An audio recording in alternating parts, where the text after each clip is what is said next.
বন্ধুরা, একটা অনেক বড় খবর সামনে বেরিয়ে এসেছে, যে খবরটি আজারবাইজান পাকিস্তানের সাথে যুক্ত।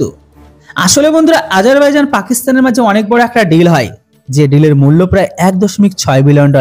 আর এই মুহূর্তে এই ডিলটি পাকিস্তানের জন্য অনেক একটা বড় অ্যামাউন্ট।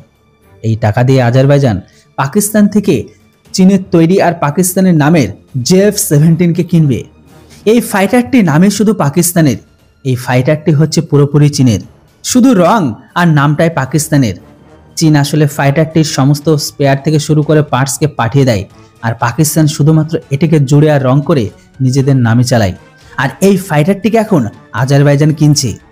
তো যখন এই খবরটি সামনে বেরিয়ে আসে, তখনই আর্মেনিয়ার ভেতরে হইচই শুরু পড়ে। কেননা এই মুহূর্তে আজারবাইজান আর্মেনিয়ার মাঝে গত 4 বছরে ছোট বড় অনেক কটায় যুদ্ধ হয়েছে, আর সামনের দিনও এমনকি এই দুটো দেশের মাঝে যুদ্ধ হবে। আর তাই আর্মেনিয়া অনেক আগে বুঝতে পেরে এই ফাইটার জেট আর আজারবাইজানের হাতে পাওয়ার আগে আর্মেনিয়া এই ফাইটার জেটের কাট আগে থেকে বের করে নিয়েছে। এমনকি আর্মেনিয়া এই মহাস্ত্রের খোঁজ ভারতের একটি মহাস্ত্রের পরে সে লেগে গিয়েছে। আসলে বন্ধুরা, রিপোর্টে বলা হয়েছে যে আর্মেনিয়া এই অস্ত্রের ডিলের অনেক আগে জানতে পায়, তাই অনেক আগে থেকেই এই বিমানের কাঠ খুঁজতে লাগে আর্মেনিয়া।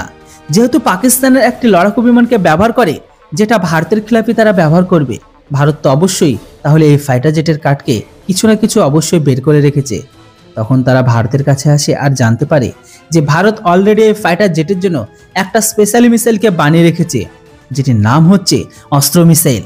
আর এই অস্ত্র মিসাইল পাকিস্তানের যে কোনো ফাইটার জেটের খেলাফ 100% কার্যকারিতা মানা হয়।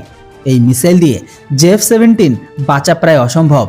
এর থেকেও বড় ব্যাপার, অন্যান্য মিসাইলের তুলনায় এই মিসাইল কিন্তু অনেক সস্তা। বিশেষ করে যেখানে আজকের দিনে যতগুলো এয়ার টু এয়ার মানে ভিভিআর মিসাইল আছে, কেননা আজকের দিনে যে কোনো এয়ার টু এয়ার মিসাইলের দাম প্রায় 7 থেকে 12 কোটি টাকা প্রায় ছুঁই।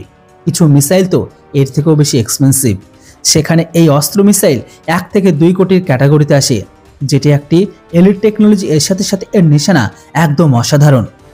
তাছাড়া আর্মেনিয়া ভারতের থেকে অলরেডি আকাশ মিসাইল এয়ার ডিফেন্স সিস্টেমকে কিনে নিয়েছে, যেটি যে কোনো ফাইটার প্লেন, ড্রোন আর মিসাইলকে মারতে সক্ষম। তাই আর্মেনিয়া দেখছে, যখন আমাদের কাছে ভারতীয় এয়ার ডিফেন্স সিস্টেম আছে, তাহলে কেন না আমরা ভারতের এয়ার টু এয়ার মিসাইলকে কিনে নিই, যেটি সবগুলো পাকিস্তানের খেলাপি বানানো, আর শত্রু আমাদের একই রকম।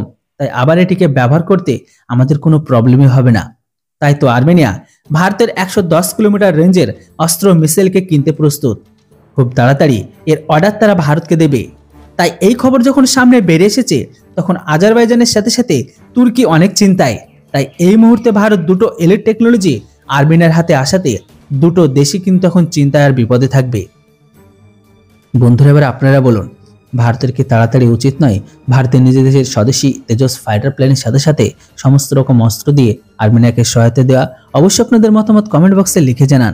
Thanks for watching. জয় হিন্দ, বন্দে মাতরম।